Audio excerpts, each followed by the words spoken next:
have three distinguished guests today.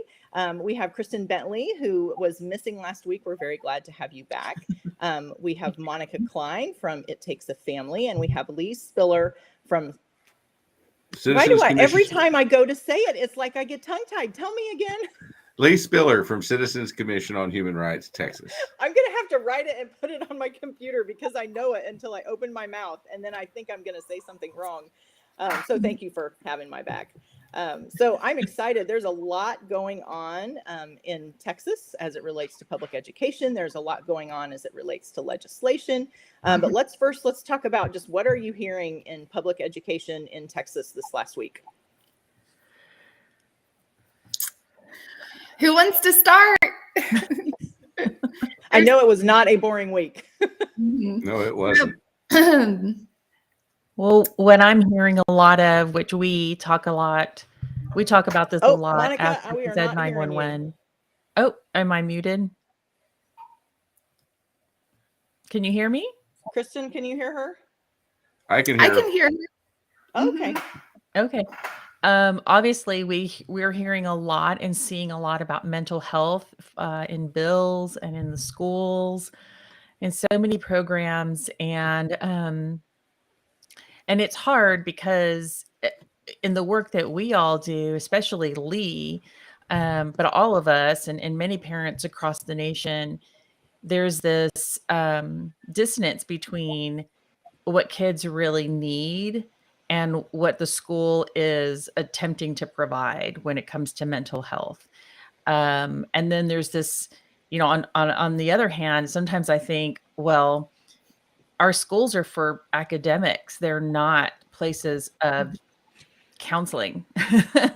And so when I hear teachers are burdened by all of this, I think, well, we can make that easy. Of course, you're burdened. It's not your role to provide counseling or mindfulness or social emotional learning or any of those things. Of course, you're overwhelmed because that's not what you were trained for. It's not your profession. It's not why you entered the profession.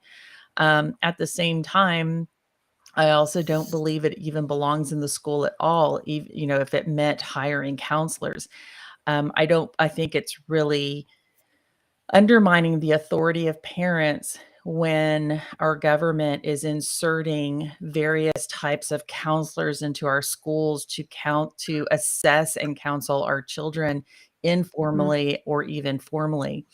And so it's such a web, and obviously I'm just going to stop talking so I can hear from the rest of you, but that's what I've been hearing a lot of is counseling. But in addition to counseling, it sounds a lot like re-education. So it's not just let me hear about your feelings, but it's also if you don't align with this ideological belief about race or gender or sex or guns or whatever, then now these counselors and the schools are trying to re-educate both teachers and children.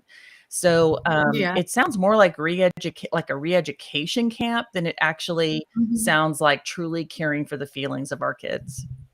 I'd like to just add that, what teachers were trained to do for decades was classroom management.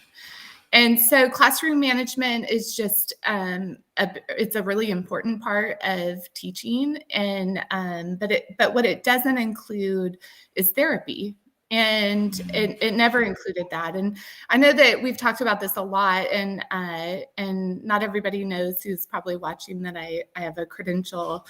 A teaching credential and a master's in special education, and my area of expertise is in special education. And so what we do know is that if you have a student who is struggling to learn because of their behavior, and it's outside of what we would call the needs of a typical student who can thrive and learn and make academic gains through regular classroom management, that would be a student who would very likely qualify for special education. And so instead, it seems like what they're trying to do is provide this broad intensive therapy for all students, and whether they need it or not. And it definitely is starting to look a lot like re-education camps. And I think when we look at how radicalized all of the universities have become who are producing teachers and new teachers, how radicalized all of their unions are, all of their teacher associations are. I mean, we just had the NTA, I believe, came out this week and said that children should, or students should, start learning about pronouns in preschool. That just tells you how radicalized education has become. And so now we're seeing it in our public elementary schools and middle schools and high schools. And it's definitely crossing the line of what schools were meant to do and meant to be. That's right. Traditionally, with education, when you did have children with disabilities or who had a need, schools were providing something, but it was incidental to education. You know, the whole focus was to get them an education. And what we're seeing now is universal services. And I know the Texas Association of School Boards has taken a position that some of the things that we normally think would require parental consent, like mental health screening, they're saying there's no specific consent for that. And that's dangerous. Some of these screeners are the same things that are being used in doctors' offices. So how are they not a test? Yeah. Well, and what I'm seeing as well is that even, that many of these kids are receiving this kind of a information. random Oh, conversation and subject of schools came up into homeschool 2 of their 3. The reason is because the environment of the school values are not and the one wanted to stay for sport background, and they stayed on top of it. That scary for him, actually, to leave in public school. And as I left, and I was thinking about like his belief he's built his family on are literally when he sends his kid to school. Wow, there that parents across the state, and then I think there are some parents that are exactly what's happened. Yeah, Melissa, you're breaking up. We can't hear everything you're saying. That's weird. Just you may have to put on some. You may have to put I'm on going some to disappear headphones. and back. Okay. So the other thing that happened this week, and it reminds me of schools, is there was a Psychology Today article on countering the mental health misinformation on TikTok. And one of the, it starts with the problem of all of a sudden they're getting kids who are having normal life problems, but they identify as mentally ill. And then it turns out there's all this mental health content. It's being accessed by kids who are underage, who are, just because of being a kid, undergoing changes. And so the mental health problem becomes the answer to, gosh, why am I insecure about my body, or why am I insecure about this or that? And it turned out that there were industry people who were funding, like you take the big influencers, the big content creators that are popular, and all of a sudden you've got industry people funding that message. Right. Yeah. I think it's crazy. I mean, really what we're seeing is this, like kids can no longer go through normal adolescence. Yeah. And I think we can all relate as adults who can look back and kind of remember what adolescence was like, and that transition from, being prepubescent into a pubescent teenager. It's very uncomfortable. And then we have, depending on the personality and circumstances of the child, some kids go through it a little bit more easily than others, but it's very normal for kids to go and want to be in their bedroom a lot.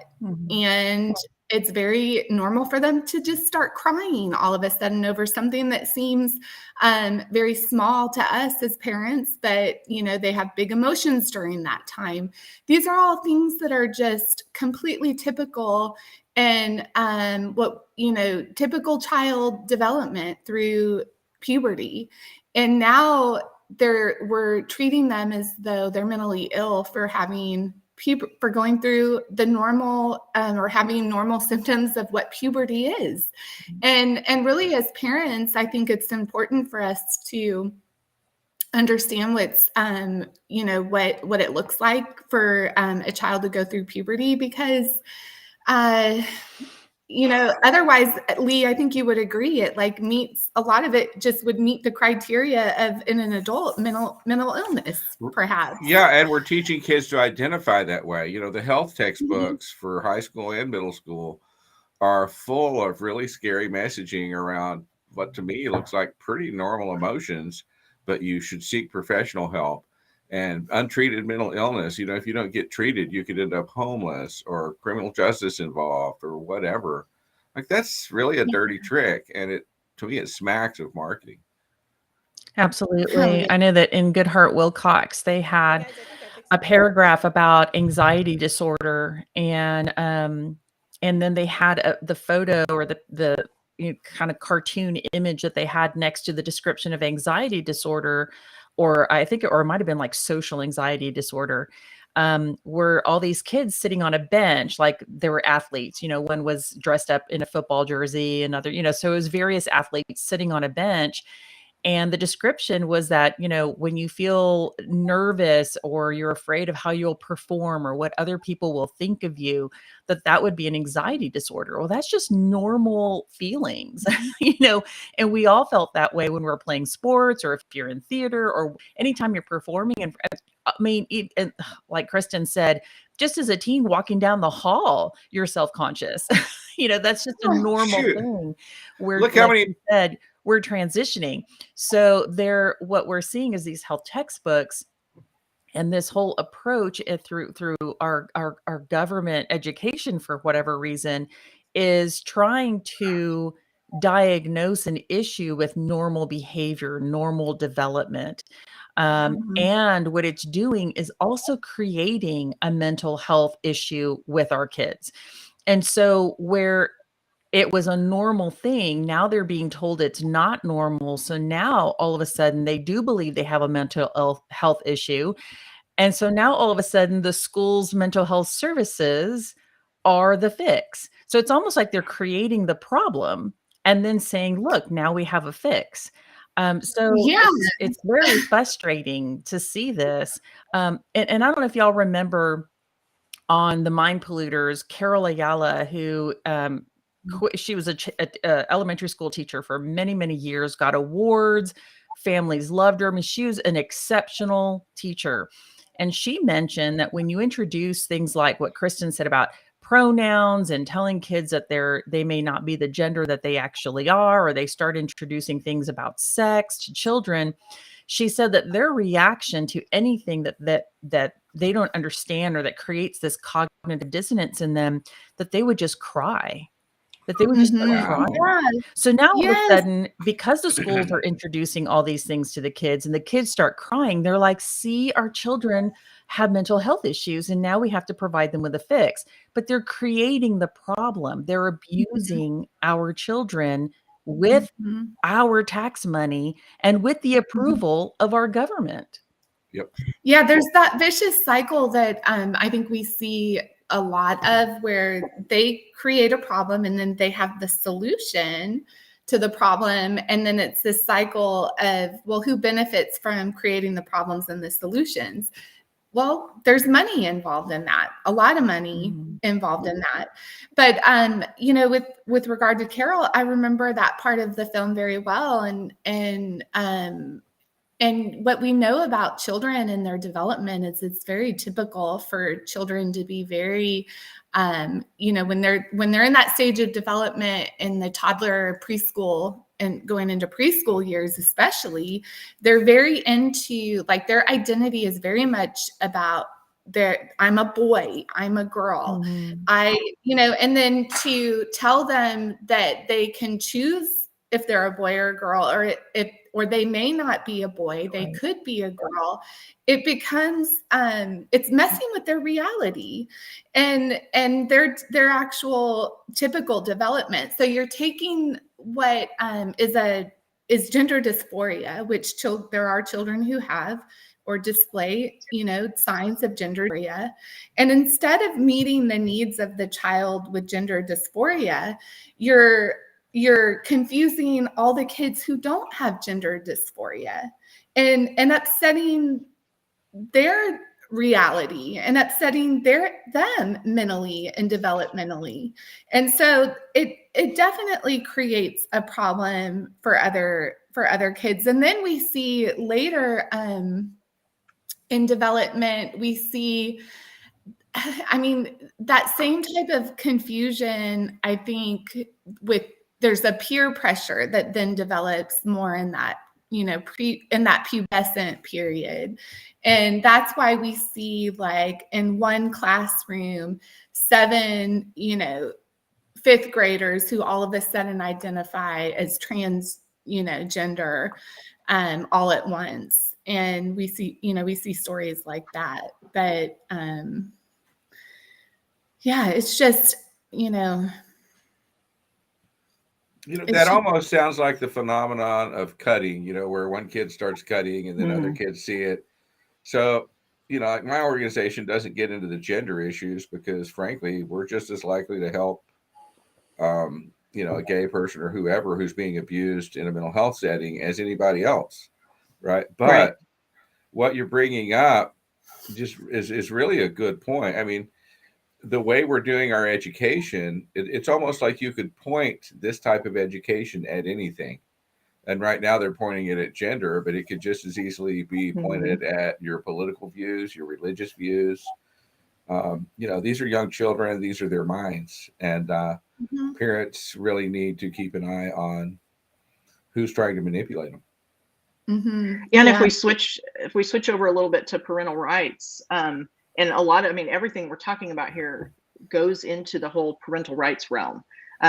Where does the line for school stop and where does the line for parents continue? Because the line for parents doesn't stop when my child goes into the school. And that's basically what's happening here is they're basically saying, as long as your child is in a public education system, school, activity for that matter, then the parental beliefs don't matter. It's the government that matters. And, at the beginning of the conversation, I think Monica and Christin both mentioned concentration camps, or not concentration camps. What do you call it? Re-education camps. And that's exactly what is happening in our schools. And if we don't recognize that that is what they're doing, we are already headed in a direction where our entire next several generations have been fully re-educated right underneath our noses. And I was sent this yesterday, and I thought it was interesting. I don't know how it's interesting how people hang on to things. This is from 1954. It's a kindergarten report card, and it talks about things like, do I know my colors? Yes or no? Do I know my right hand versus my left hand? And it goes through and it has about 20 things that they're asking about, and they're very basic. Can I color? Can I paint? And then at the bottom, it has personal habits. And so this would be the stuff that you might argue is outside of the basic academic education. And this is what it looked like back in 1954. I came to school clean. I keep my fingernails clean. I can take off and put on my coat. I know where to hang up my coat correctly. I am polite. I take turns. Those are the kinds of things that should be happening in kindergarten, not conversations about gender and pronouns and sex. And we have just absolutely lost our minds. From an education standpoint, I would love to see us literally rewind back to this 1954, back to where we have no standardized tests. We are just focused on educating the child and doing what is, I know as Christin would say, developmentally appropriate and what makes sense inside of a classroom, not what honestly just doesn't make sense in a lot of situations. Well, it's so interesting. So Monica was bringing up how the government, creates problems and then there's another problem that comes about, and then there's a solution right away. So I would love to see kindergarten look more like what we had as kids and what our parents had as kids. I would love for preschool to look more appropriate developmentally, because what we know as professionals is that preschoolers need play. They need play-based education. What works well for kindergarten is a lot of play, still a lot of play. And what you're talking about from a 1954 those are child development. Those are certain skills that children need when should develop around 5 years old, being able to put their coat on by themselves, these things that create independence. And those things create confidence in children. And instead, what we've done in the last, I would say 10, probably 20 years in education, probably 20 years now, is that we push academics on 3-year-olds. Starting at 3 years old, we push academics. And instead of developing and nurturing what's developmentally appropriate and building competency and all these things that they need to know before they start learning academics, we've completely bypassed it. And so then we have all these children who don't know how to regulate themselves well in a classroom, who can't sit still, who have anxiety, because children are behaving a lot differently than we did when we were kids. And so then what do? They need it with social emotional learning. Instead of just allowing kids to develop through play and having really good developmentally appropriate programs in preschool and kindergarten, they've created this problem by not offering those programs anymore. And then they are meeting it now with social emotional learning, if that makes sense. Yeah, I think it makes perfect sense. And, for thousands of years, depended on manners, morals, etiquette, discipline. Now discipline's sketchy, morals, who knows, manners, maybe. Yeah. Well, I'm very old school here, and I'm going to talk a little bit about parenting, just a tiny bit. But when you talk about self-regulation, I don't expect a school or a preschool to teach my child to self-regulate. That is my responsibility as a parent. Yep. And I'm about to get a bunch of parents getting mad at me right now. Children will never learn how to self-relegate if you give them an iPad. For sure.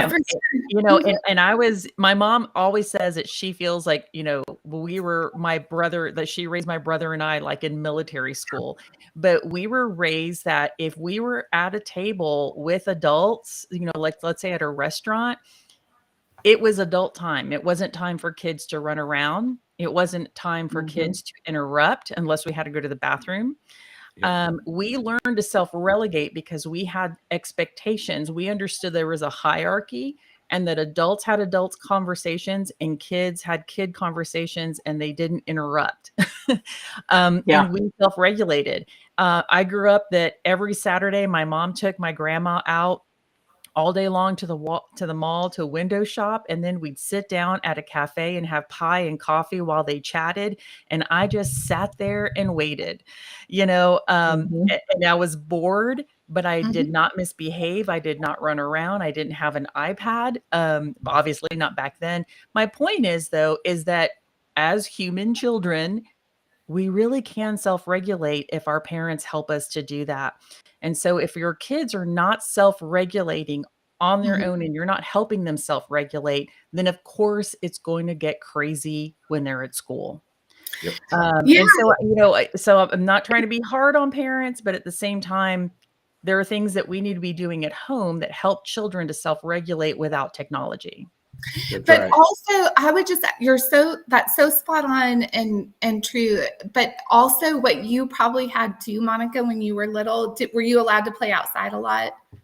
I did. And I lived in the country and I played outside a lot. Yes. Okay. So one of the things that we have completely interfered with child typical child development when we stopped allowing children to play naturally outside with other kids. So when we were growing up, we can remember that we went outside, and if we lived in the country, it looked a little bit differently than maybe if we lived in a neighborhood, but we played outside by ourselves with other kids, and we didn't have parents always interfering with our play.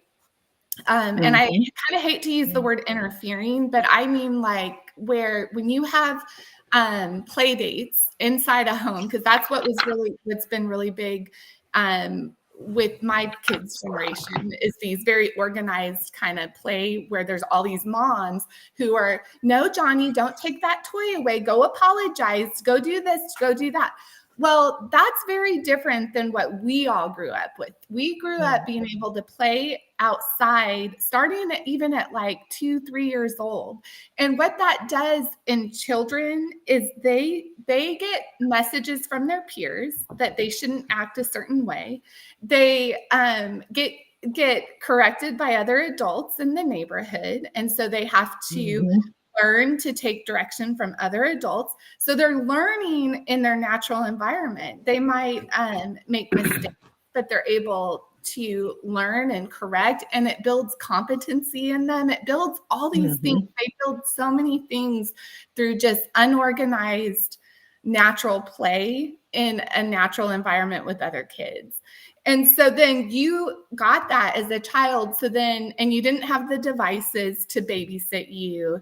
And so then when your mom took you into these situations where you had to sit there and be bored, you were able to do it, and your mom, your mom was able to have the skills to make you do it too. She wasn't going to pacify you, I guess. But Right. And I think another, piece of that is that being bored, and I was a single mom, and I would let my son know, if he said he was bored, I'm like, well, this is a great opportunity for imagination. So he got to be really creative because I allowed him to be bored enough to invent something, create something, use imagination, create a fort, play on the floor with him. And so we had a really great time being imaginative. And a lot of times I think, I was raised that way because we were, poor. We didn't have cable. We didn't have video games, even when they first came out. But I appreciate it. And I also realized from that experience that there is very little that we need. If all these things disappeared, we actually will do very well. Those things are not necessary. They're not a need. What children need are a mother and a father. What children need is food and shelter. What children need is the love of their parents and support, and to be, for them to discipline them and watch them and protect them. They don't need technology. They don't need the next movie. They don't need constant stimulation.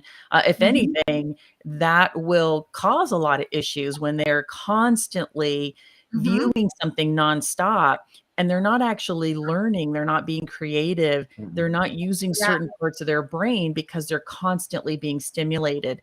And so I think we're going to see a lot more the children actually becoming healthier when we remove a lot of those things from them and allow them to develop almost naturally under the supervision of their parents, of course. Yeah, this is awesome. I wish we could just keep talking forever. But we are coming to the end of our half hour. I would like to just real quickly, and this is literally just needs to be a shout out, no explanation. If you would like to give a shout out or a pat on the back to a legislator who maybe filed a bill that you're really happy about, let's maybe do that right now before we close up. Okay. Ooh, good. Shout out to Representative Swanson, Representative Hull, Representative Click, Representative Senator Hall. Okay. I'd like to shout out to Senator Middleton and to Representative Patterson for multiple things, and then to Representative Terry Leo Wilson as well. Awesome. So I'd like to give a shout out to Patterson for HB 1655. Were we allowed to say the bill number? Yes. So Yeah, I mean, there's a lot that I guess I could give a shout out to that y'all have already mentioned. Senator Hughes, he's my state senator, and he just filed a companion bill for the drag shows to prevent kids from going into drag shows. So shout out to him. I'm just going to ditto everybody on this. And as far as the drag shows, we saw some great things coming out of Florida about that as well. I know we've had similar discussions here in Texas about using TABC or the, alcohol regulation to help in some of these issues with children being exposed to adult entertainment in bars and places where there's drag shows basically and strip teases. So we had those discussions in Texas. We're seeing it happening in Florida, and it seems to be working. So, shout out to all the legislators who are helping with ending the sexualization of children. Yeah, that's exactly right. And Nate Schatzlane is another one. Sorry. Yes, I would agree. And Matt with that. Shaking. Yes, yeah, we really could keep shouting out lots of different names, and we definitely don't want to leave anybody out. There's a lot of really great things happening in Austin, and we're so appreciative of the legislators actually listening to what is going on in education. And now we just need to make sure that the solutions that are being brought to the table are tweaked enough to where we have as much protection as possible for parental rights and the safety of our kids. So it's time to go, and sorry about the technical difficulties earlier. We're still learning and growing here, but thank you everybody who participated. Summer, I see you're back, and we even have someone here from Argentina, and just thank you so much. I know the video last week was shared a lot, and we really appreciate everybody tuning in, and we will be back next week. All right, thank you. Thank you. Bye. Thanks. Bye everybody.